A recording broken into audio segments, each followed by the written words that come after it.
Well, first and foremost, I want to kind of lay the groundwork and talk about sort of the landscape in general, what we are seeing with AI. So an opening question I would love to hear your guys' thoughts are when it comes to AI and specifically higher education, what are some things that you guys feel that everyday people just need to know that are considering going and pursuing higher education? You want me to lead? I would say much like the internet revamped how we do things. You know, if we're talking higher ed specific, you know, when I started college, we were talking about email, and it was radical that you could actually email someone. The internet was just on the cusp, at least in higher ed space. We had blue books, we had paper tests, and the internet kind of revamped that. Now we take it for granted. Things like, you know, a learning management system like Blackboard or Moodle or Canvas. And even the way that we do research, you know, back in the library, you'd go and look at physical books, and we had the old microfiche where you could, you know, blow up on a screen these articles. The internet changed that. We have online databases that still great information, but now with a click of a computer or even a phone, you have ready access. And I think we're in already a stage where AI and generative AI in particular is kind of that next level development that's at least as significant as the internet was when I was back in college, because essentially it's giving us a different way to look at how knowledge is generated. You know, what we had with kind of the internet and making knowledge accessible, generative AI can do much more, like a research assistant, for good or for bad, you know, and we need to rethink how we even do education. There's been a long-standing perceived gap, and I think we're seeing that in politics, and it's not a right or a left, it's in general. Society's questioning, what's the value of higher education? And to be able to say, here's the skills and the competencies and things that we can build in our graduates as courageous ambassadors, here's what the market wants, and we'll reinforce and say, yes, these are the competencies and skills we want graduates to have across the board. I think AI is going to change that, and it's going to change how we do what we do. Yeah, for sure. The first thing, kind of like the boots on the ground experience that most students and faculty have had, is to use this as a research assistant, but then also for paper drafting, paper editing. Maybe, you know, the far end extreme is you let it write your paper for you, and then faculty kind of policing that. But that's really shifted in the last year or two, where faculty have seen, okay, these tools are everywhere. If we spend all of our time trying to police AI use, that's all that we'll do. And so we need to adapt our teaching methods to something that's a little bit less traditional in terms of the written essay or in terms of a research paper, where the student has the opportunity to use those tools in an unhealthy, unhelpful way. So you'll see a lot more in-class assignments, for example. You'll see a lot more handwritten assignments in class. And this was kind of like a first reaction or a first line of defense that faculty brought to that question of, what do we do with AI now that it's here? Yeah, and expanding on that, I would just say, you know, what excites me about what we're doing here at Grace is one of our 4 values is transformational relationships. And that lends itself really well to competency-based education. You know, if you're a pastor and I come to you and I say, I'm really struggling with my faith, you can't just go to Grok or chat or say, give me a good response here. Like, right, there has to be some basic competence to sit with someone, to have some understanding of scriptural knowledge, background, applied theology, maybe even some psychology, and how do I work with someone in need. And I think going back to some of those assessments where we have to be more creative and, you know, thinking as a faculty member, as a professor, I can't be too tied into the method of how they get the knowledge as long as students get the knowledge and can apply it, right? So I don't necessarily care if they use, you know, a Word doc or a Google doc, but do you know what you're writing about? Do you know, and can you demonstrate a competency that shows me you know your stuff, like you can apply it, so that when we're graduating students, we're confident that they know it. And it's like, well, what if they used AI?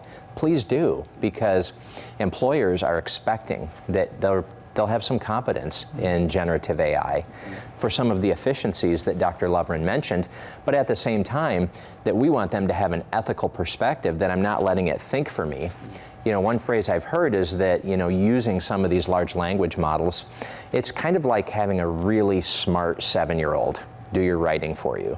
You know, the level of critical thinking is kind of homogenized. You know, it's not real critical thinking. And you can usually tell that when you're reading a paper and it's like, you know, I want to hear what you think, and here's kind of this homogenized paper. It's like, yeah, I don't see a lot of critical thinking in that. But, you know, competency-based, where we can have a conversation and sit down and talk or demonstrate, or, you know, I just wrote a chapter on using poster sessions where we have students demonstrate, here's my research, talk me through it. What did you learn? What are the gaps? Talk me through the gaps. What do you wish you could have done that you didn't have time to do if you could have more time on this? And get them thinking critically about developing a topic or asking a critical question. Yeah, it sounds like you sort of lose the taste of a human and their personality and character when you are developing something. I think that also goes into the work field, and how when you step out of the classroom and you're pursuing a job, and you know you have an AI assistant that's doing sort of a task that is a lot better than what you could do it, right? It's far more knowledgeable. It has a lot more free time to be able to spend its moments doing those things, and can do it like that. Whereas when it comes to you bring something that's unique, that's special, and if one business has Claude running its marketing campaign, and another business has Claude doing the same thing, you have just Claude doing something really well for both businesses, and there's nothing to distinguish themselves from each other. So it sounds like when it comes to being in the classroom, you're trying to get students to think on their own, to have their own thoughts and their own personal ideas, and be able to flesh that out based off of their own experience, and bringing that into whatever job that they're pursuing, essentially. And I think critical thinking and ethical use and knowing which tools to use when, it can be a force multiplier. And if you don't have a good grasp of how the tools work or how to use them ethically, or you can spin your wheels exponentially as well. So it kind of can take it in different directions.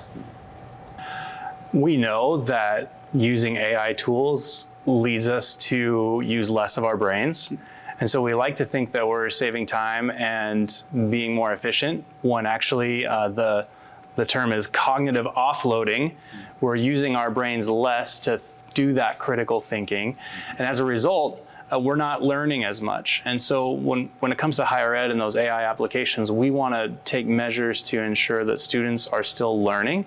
A lot of that happens face-to-face, but also a lot of that happens with the difficulty of wrestling with a complex piece of written language that you haven't seen before, and it's difficult to understand, and you have to just really chew on that for hours to be able to understand what's going on there, or to face a blank screen as you're going to write your paper essay or your outline, and the difficult process of coming up with an argument rather than just saying, hey, could I just get like 3 ideas for my paper here? All of that hard work and the cognitive load is lost when we do that. And so faculty are struggling to come up with new ways of delivering the same education in an environment where so much information is so easily available. I've heard a lot about how people are afraid that AI is going to basically like take away job opportunities from them, right? And there's been that whole conversation even since like robots started to begin to develop in factories, and make it easier for certain tasks to be done, right? And also when you look at just today, you've heard people say that 80% of the jobs didn't exist 20 years ago, and then that might continue down the line. We don't know what jobs will exist in the future in hindsight based off of AI. But when it comes to higher education, when it comes to learning and educating yourself based off of that, a student desiring to further their education, what is the benefit of stepping into a classroom and getting that professor-student engagement and interaction versus just someone looking up and learning based off of large learning model and getting the sort of knowledge based off of that? There's a lot that happens in the classroom. Like, my own belief is that the classroom can be a really magical place where you have those incredible light bulb moments. And as a professor, you look out to your classroom and you can see, sometimes you can physically see the light bulbs go on for students. They make a connection they never thought of before. And those dynamic conversations that happen between classmates as you wrestle with difficult issues, that's just really hard to replace. And there's no real substitute for that. And I'll add to that, the faculty member brings a unique perspective. They might be really pro AI, some professors. Other professors might be really ideologically opposed to AI. They believe it's bad for us. And so as students encounter perspectives, as students encounter professors with different perspectives, that too stretches them into new ways of thinking that they couldn't experience just by looking it up on their phone. There's a quote by this poet and Anglican priest, Malcolm Guite. I watched him on a podcast, and he's made a point of this hopeful counterpoint to AI and how there could be some type of benefit, even in light of maybe some of the problems that AI might cause. So he says that this trend, AI, developing and causing people to really pull away from actually engaging with hard challenges and questions and stuff like that. He says this trend will put a huge premium on in-person embodied experiences. So that sort of living in this world, and he's a poet, so this poetic recital and having one-on-one conversations with people. And so that in-person, I hear that quote in what you're saying, that in-person classroom conversation and seeing from this professor's perspective in light of this content, right? It's not just an artificial intelligence spewing out knowledge and information to you. It's another person across the room having dialogue, something unique, something that we're having here right now, that you can't have with an AI chatbot or anything like that. Yes, I think so. And you go to lunch together after that. You continue the conversation, in the professor's office or something like that. That idea of the face-to-face human relationship experience is a place where I think Grace Christian University will stay really unique because of our commitment to that value of transformational relationships. That doesn't mean that we won't use AI tools or that we won't equip students to use those tools. We're not hearing very much about jobs being replaced anymore as we serve on the National Council. It's more about jobs that are augmented with AI. Students going into the job market need to be familiar with the tools so they can be ready for that workforce. And it's up to us to equip them with that. Yeah, that makes sense when it comes, like I mentioned, when it comes to robots filling up in factories and stuff. People need to be able to know how those things function, so then they can then interact with it accordingly and make it more productive. But you're not necessarily losing your job in light of that, right? And so we have to train up our students to be able to engage with it, but also have sort of some boundaries and know what this tool is used for, not how can this tool use me as in light of what it's meant to be used for, right? Yeah, and I think, we crave connection as human beings. We crave belonging. And so often we think, higher education is about conveying knowledge. And it really isn't anymore, because knowledge is free. Any one of us can pick a topic and get PhD level knowledge if we're so motivated and have a good Wi-Fi connection. You know, it's kind of what Dr. Loverin was talking about with being together, whether the magic of what happens in a classroom with a trained faculty that can say, here's the information, but here's how you use it, and here's how you apply it to be who God created you to be. And here's how you can use this, and let's grab lunch, and you know, having those critical conversations. And you know, again, some of these tools, we think, well, that's the outcome. Tools are not the outcome. Tools are really a process to get to the outcome, in our case, of graduating courageous ambassadors. Like, how do you be who God created you to be? And you know, the tools are used in such a way that maybe it helps you or magnifies that process if it's done well and ethically. So with I forgot how to ask this. So when it comes to our values with transformational relationships and really catering to that experience and that embodiment of in-person engagement and students critically thinking, what are some things that you guys are doing in the classroom, as well as encouraging us as an institution to pursue? I'm thinking like 5 years down the line, where an institution is thinking about, oh, man, I should have done that then. What are some of the conversations that we're having to engage in that early on? I would say things that I do, and again, encouraging, you know, our faculty to each kind of lean into this in their own way. I see this as the train has already left the station, you know, to say, should we be using it? We're already using it. You know, even just to turn on a calendar or do a search, now it's AI embedded. It's already part of how our daily lives are structured. So I want to have both technical know-how. I want my students to know how to use AI tools ethically, whether for research or to be a better servant or to be more effective in whatever they're doing.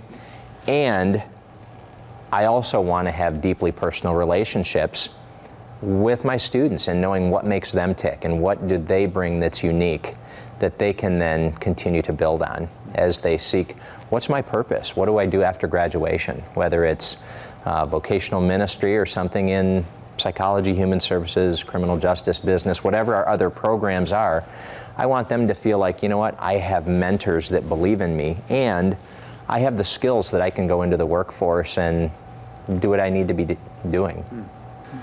It's so incumbent on faculty to be leaders in the area of AI adoption. And I say that I always give faculty the permission to be conscientious objectors. If you don't want to be part of this and you have a deep-seated conscience against using these tools, and you want to model that for students, then by all means model that for students.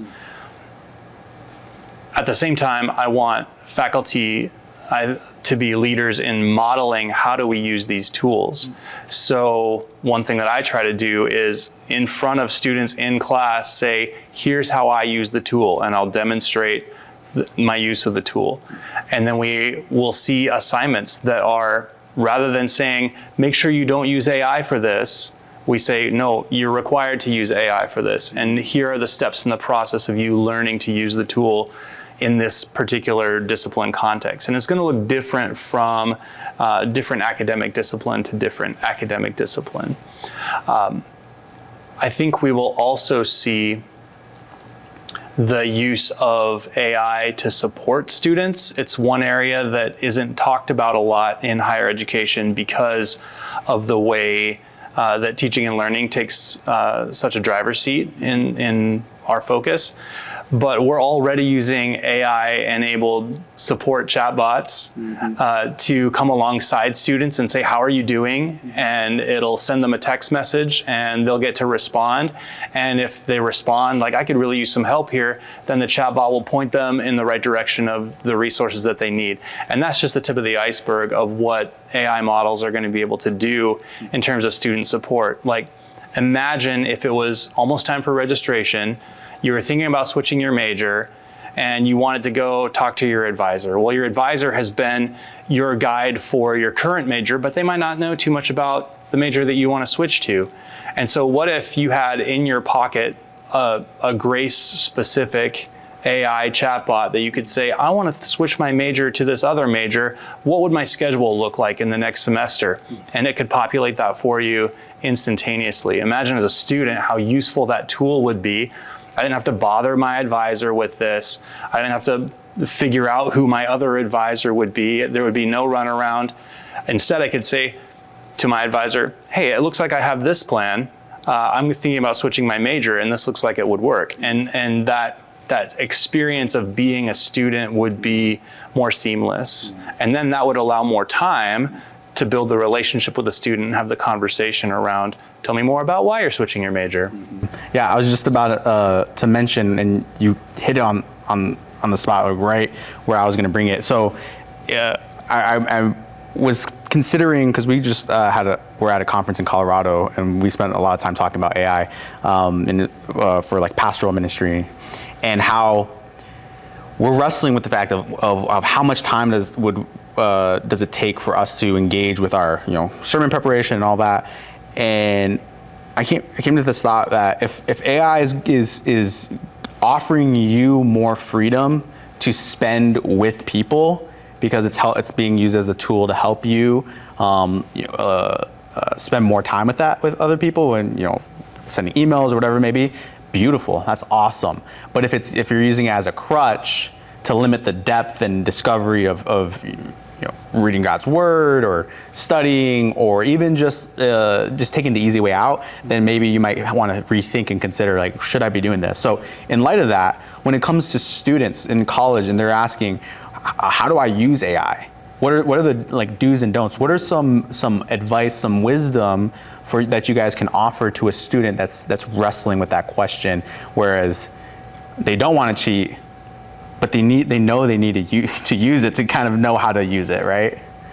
I encourage my students to use it to ask them questions. Here's maybe a paper that I'm writing. This is my general topic. What should I be thinking about? And maybe ask the generative AI, ask me 10 good questions that would help me refine my topic. And as then they start interacting, it becomes, oh, I hadn't thought of that. That's really good. And they start taking notes. So it's not, this is writing my paper for me, but maybe it's helping me think of things that I didn't think about before. So I like using kind of a Q&A interview like we're doing here, but using the LLM to do that with students and say, what did it tell you? And they're like, I learned this. Yeah, one of the don'ts that we're generating for some student life guidance and also for academic guidance is to say, is this a question you could ask your professor? Is this a question you could ask your RA or the campus pastor? If this is a question that you could bring to a human, maybe you shouldn't be asking it of the large language model, right? So we're avoiding kind of life direction counseling, any kind of spiritual counseling, especially when you have, a whole bunch of PhD level Bible and theology faculty members at your disposal to go and have a face-to-face conversation. Part of the culture that we want to build is go have the question with your professor, have the conversation with your professor, so that you can build that relationship rather than shortcutting to the information. And I would just say, we want to distinguish between information that is free and knowledge, which is a little bit different than information. Information, knowledge, understanding, those are kind of three separate layers, and we haven't even talked about wisdom, but you can get knowledge, understanding, and wisdom from a human much more reliably than you can get it from AI. And lastly, what are some questions that you see people aren't asking in regards to AI use, as well as maybe that I didn't ask here today, that you feel needs to be addressed or talked about? I think that generative AI is as good as the inputs and what it trains to. So realizing here's an algorithm, kind of what's driving the machine. And it's kind of that old phrase back when I was in college many years ago, but garbage in, garbage out, right? So where are the inputs that are now driving this algorithm that I'm going to for answers. And to some degree, that's where even some universities have said, we want our own generative AI that's trained on our values, our guardrails, our ethical thinking, our way of seeing the world, our worldview, so that at least this model will give you more of what it's trained on versus a large-scale model that is just pulling in information from wherever. So I think that's a question. Where is this algorithm getting its inputs? Yeah, there's a great deal to think about when it comes to privacy and security. That's one of the things that we learned at the national conference, is that you always have IT officers, you always have people who are working in with FERPA compliance, that's federal education privacy compliance, which is to say we value privacy. And the more we give over to convenience, there's always a sacrifice of privacy. So, for example, the AI model that I use most knows me really well, and it can tell you like 10 or 15 things about me. It can tell you a lot more, but it could give you like a pretty decent summary of who I am as an academic. It knows my kids' names because I've put that in there.